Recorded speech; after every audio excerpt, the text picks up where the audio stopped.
Bonjour Patricia. Bonjour Guilain. Comment vas-tu? Très bien, merci. Est-ce que tu peux nous en dire plus sur la certification PMP? Avec plaisir. On peut dire qu'aujourd'hui, la certification PMP est la certification par excellence qui permet d'allier autant l'approche de développement de projet prédictif, traditionnel en cascade, que l'approche de projet agile. Ça veut dire qu'elle est totalement hybride. Donc quand tu parles d'agile, ça veut dire que tous les chefs de projet certifiés PMP à l'heure actuelle vont tous savoir utiliser les méthodes de développement de projet du type informatique. Exactement. Parce que agile, eh bien, c'est être capable de développer des projets où il y a de l'incertitude, où on n'est pas totalement au clair sur le contenu, sur le périmètre du projet, où on doit être capable d'apporter des changements en tout temps, à tout moment du projet. Donc, les chefs de projet certifiés PMP sauront autant faire ça que gérer des projets beaucoup plus traditionnels qui demandent un plan solide avant d'être exécutés. Les deux sont valables avec la certification PMP aujourd'hui. Et qu'est-ce qui a changé concrètement dans l'examen PMP? Alors, justement, avant 2021, on demandait aux chefs de projet de livrer un bon produit, un bon service, de suivre des processus rigoureux, d'être capable de faire bien les choses, de les faire correctement. Aujourd'hui, ce qu'on demande à un chef de projet depuis le nouvel examen, celui de 2021,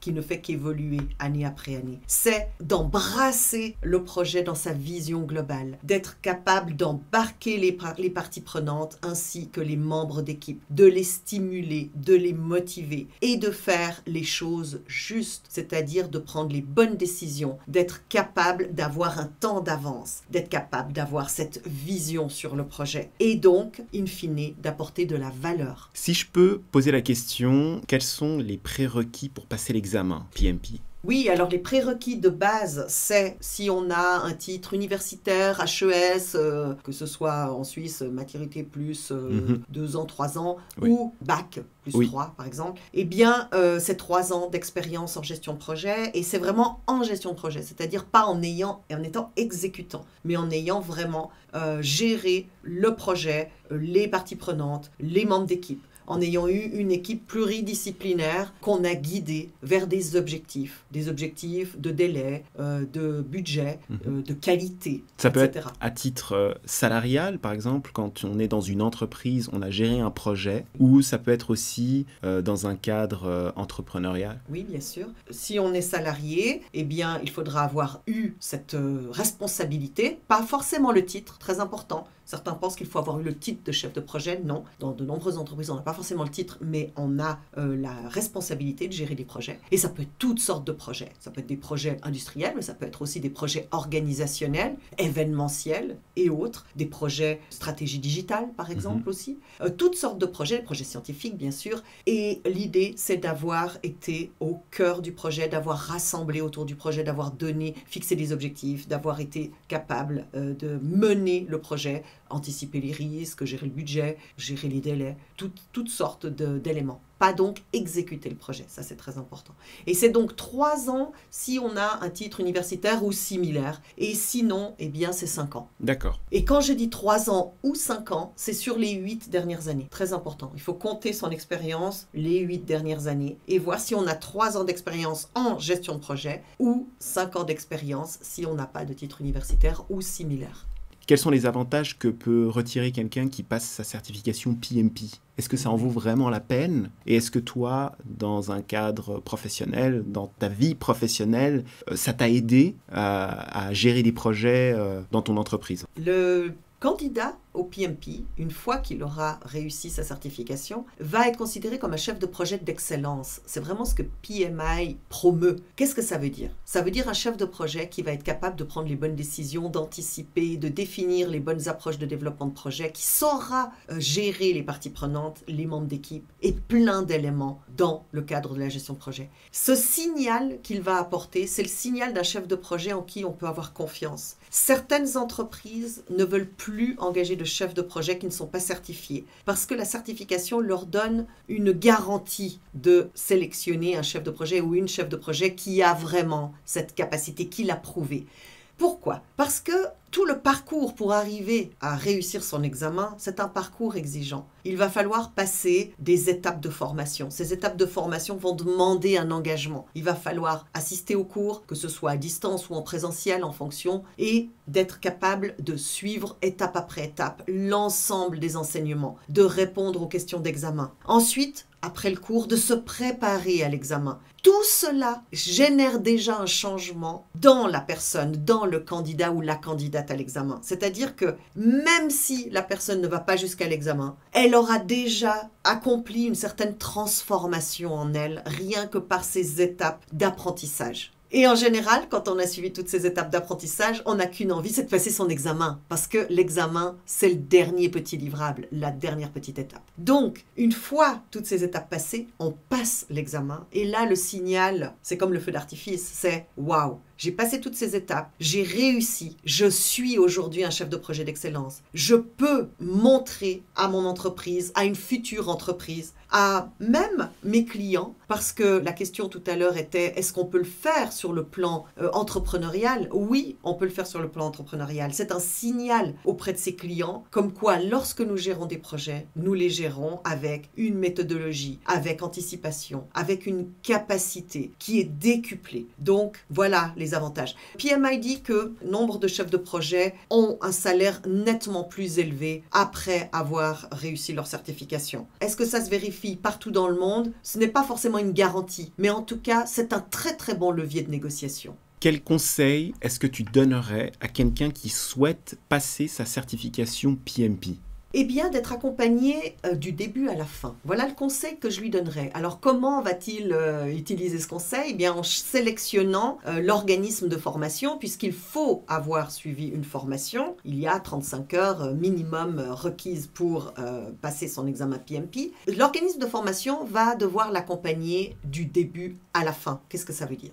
Pendant la formation, les X journées de cours ou demi-journées de cours, comme c'est le cas chez nous, on aime beaucoup faire en demi-journée de cours. Parfois, on nous demande des journées de cours entières, donc on donne également des journées de cours entières, à distance la plupart du temps pour que tout le monde puisse y assister, ou parfois en présentiel et à distance, tout est possible. Eh bien, lorsque on choisit l'organisme de formation, il faut vraiment choisir l'organisme qui va vous livrer la formation officielle de PMI. C'est très important parce qu'aujourd'hui, l'examen a vraiment changé et il évolue constamment. Donc, un organisme qui est partenaire PMI, comme c'est notre cas, Authorized Training Partner, on est vraiment partenaire PMI, on reçoit toute la documentation, tout le matériel PMI. Ah, c'est ça, ce badge ATP? Voilà, c'est ça. Ok, magnifique. Ce label est un label d'excellence. Les grandes entreprises locales qui nous contactent nous disent qu'elles nous contactent parce qu'on a ce label. Donc ça, c'est vraiment reconnu. Wow. De plus, c'est bien d'avoir ce label, mais ça ne fait pas tout. Après, c'est l'engagement des formateurs. C'est l'engagement de l'institution. On est formateur pas seulement parce qu'on a besoin de gagner sa vie. On est formateur parce qu'on veut vraiment apporter quelque chose. C'est aussi une forme de dévouement. Chez nous, on accompagne du début à la fin. Qu'est-ce que ça veut dire? Pendant la formation, on se dévoue pleinement. On donne tout. Par exemple, on a une plateforme vidéo très complète, en plus du matériel PMI. On offre des simulateurs d'examen. On offre du matériel de qualité. Mais en plus de ça, on accompagne nos candidats entre les séances de cours. Ils nous contactent, on les soutient. À la fin du cours, on ne s'arrête pas à la dernière journée de cours. On les accompagne jusqu'à l'examen. On les prépare dans la description de leur présentation de projet, qui est très importante pour être éligible. On les prépare. Ensuite, on les accompagne s'ils ont des questions après la dernière journée de cours jusqu'à la date de l'examen. On est en contact jusqu'à leur réussite. Et ça, c'est très important. Parce que vous allez à un cours, puis c'est terminé, vous vous retrouvez tout seul. Et ça, souvent, on décroche. En fait, il y a un vrai accompagnement jusqu'au bout. Il faut l'avoir. Ouais. Ok, c'est comme un agent qui est en permanence avec le candidat. Exactement. Okay, très bien. On a un talent devant nous, c'est le candidat, c'est un vrai talent. Ce talent doit être accompagné pour ne pas décrocher. Il y a de multiples raisons de décrocher. La vie de famille, la vie professionnelle, peu importe. Tout ça va faire qu'on décroche parce qu'on n'a pas le temps. Ouais. Il faut quelqu'un qui va vous stimuler, quelqu'un qui va vous redonner confiance, quelqu'un qui va répondre à vos questions. Et nous, avec tout le matériel qu'on offre, eh bien, vous avez un vrai accompagnement déjà par le matériel, mais en plus par nous qui sommes à votre service, en fait, pour réussir avec vous.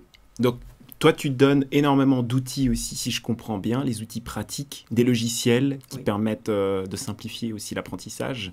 Oui, c'est-à-dire une plateforme vidéo, et puis nous offrons tout le matériel de type être membre PMI. C'est offert dans tout notre package de certification, donc avoir accès à l'IA, PMI Infinity, gratuitement, d'avoir un simulateur d'examen de qualité, d'avoir la plateforme vidéo qui permet de rappeler tous les concepts et outils et techniques à connaître. Voilà. Plus bien sûr le matériel PMI, les slides et autres. Oui. Très bien. Et quelle est la prochaine étape pour un professionnel après l'obtention de la certification PMP? Est-ce qu'il y a d'autres certifications à faire ou est-ce que c'est vraiment le sommet des certifications et il ne se passe plus rien après? Alors, c'est une très très bonne question parce qu'il est vrai que quand on fournit un tel effort pour obtenir une certification telle que PMI, on se prend au jeu et il se pourrait que les candidats aient envie d'aller plus loin. Est-ce qu'il faut une certification Scrum, par exemple, Agile? Pourquoi pas, mais il faut savoir, comme je l'ai dit tout à l'heure, que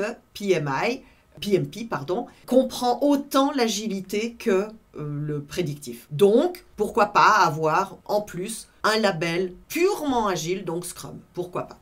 Mais moi, ce que je verrais, qui serait très intéressant, ce serait de développer davantage toute la partie analyse business. Donc, faire une autre certification qui est plus orientée sur l'analyse business, qui est un excellent complément à toute la partie gestion de projet. Après, certains optent, par exemple, pour des certifications, une de type Six Sigma. Pourquoi pas? Comme ça, c'est encore plus orienté qualité, avec pas mal de modèles en termes d'analyse, ce qui peut être très intéressant pour la qualité, pour tout ce qui est probabilité, pourquoi pas. On peut aussi, pour les chefs de projet, par exemple, qui sont dans la construction, suivre une certification, donc une préparation à la certification pour toute la partie construction, donc chef de projet de construction. Il y a également chef de projet agile, PMI ACP, donc vraiment le côté purement agilité, indépendamment de Scrum, c'est toutes sortes de concepts agiles. Ou Discipline Agile, qui est aussi toute une approche agile. Vous voyez que l'agilité chez PMI, il prend vraiment une place importante. Il y a de nombreuses autres certifications possibles. Je dirais que le PMP n'est pas une fin en soi, mais c'est une excellente, grande étape. C'est un grand succès quand vous l'avez obtenu. Si vous voulez vous reposer après votre certification, reposez-vous. Mais si vous voulez continuer parce que vous êtes sur une lancée intéressante, eh bien allez-y, il y a du choix. Et comment est-ce que tu vois l'évolution de la gestion de projet et du PMP dans les prochaines années? Alors justement, c'est vraiment dans la lignée de cet examen actuel où le chef de projet n'est plus celui qui doit seulement savoir faire les choses correctement, de manière procédurière, etc. Tout ça est mis légèrement de côté au profit d'une vision vraiment globale et une vraie vision dans le projet, au profit de l'apport de valeur. Parce que nous allons de plus en plus travailler avec des assistants virtuels, parce qu'on voit très bien que PMI Infinity peut être un excellent assistant en gestion de projet, qu'il va vous donner à la fois les outils, les techniques, qui va répondre aux questions, qu'est-ce que je fais, j'ai tel problème, et il va vous conseiller. Donc, ça va être davantage cette capacité d'embrasser la totalité, de rassurer, de coacher, d'être un vrai soutien autant pour les parties prenantes que pour les membres d'équipe et surtout une anticipation, une vision avec cette capacité de rassembler, comme je le disais tout à l'heure. Donc la vision d'un chef de projet du futur, c'est vraiment le chef d'orchestre par excellence, plus seulement dans faire les choses correctement, mais à prendre la bonne décision au bon moment, en connaissance de cause, grâce à tous les assistants virtuels et physiques, bien sûr, humains, qui vont l'accompagner. Est-ce que tu peux me partager un exemple concret de projet que tu as dû gérer en utilisant les principes de PMP ?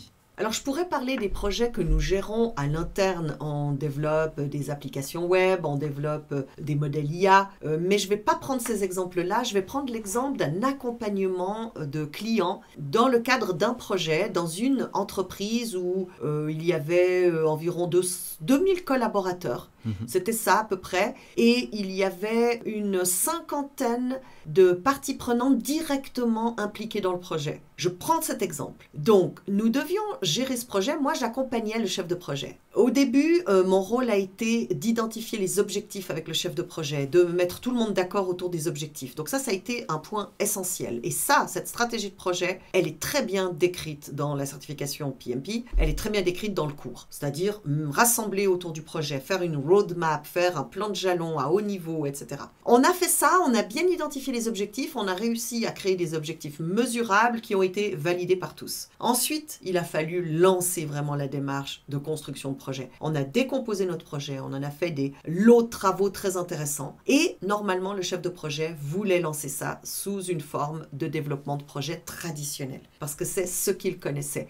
Cette entreprise était principalement traditionnelle. Donc, on a voulu décomposer et lancer en mode de projet traditionnel, mais on a très vite vu que ça n'allait pas être possible parce que pour définir le contenu du projet, il y avait trop d'incertitudes émanant de certaines parties prenantes qui, vu la complexité des parties prenantes impliquées, allaient générer du retard si on utilisait une méthode de projet traditionnel. C'est ainsi qu'on a redécomposé le projet en isolant des parties qu'on a traitées sous format agile, des sprints, des itérations, qui ont très bien convenu à certaines parties prenantes. Ces itérations ont permis de développer le contenu du projet rapidement sur les parties qui étaient complexes et difficiles à appréhender. Et ça a permis, par ailleurs, de planifier le projet sous un angle prédictif pour toutes les parties qui étaient plus connues, les parties pour lesquelles on avait de la connaissance, pour lesquelles on était au clair sur le contenu. Ainsi, on a pu développer un plan qui était prédictif d'un côté, qui ensuite permettait de lancer l'exécution du projet, et de l'autre, sur un plan agile, où il y avait une partie planification, puis exécution, planification, exécution, etc., avec chaque fois des revues. Cette combinaison hybride, donc, c'est-à-dire d'agile et de prédictif, a permis, en l'espace de 3 mois, alors que ça aurait pris facilement 8 mois à 1 année, si on n'avait pas fait ça de cette manière, d'arriver au premier résultat. Ça veut dire qu'on a pu lancer très vite, après 3 mois, des premiers résultats qui ont pu être testés, qui ont pu être approuvés par les différentes parties prenantes et qui ont permis de continuer et de livrer le reste étape par étape. On a donc gagné plusieurs mois sur la totalité du projet grâce à cette approche, on va dire, hybride.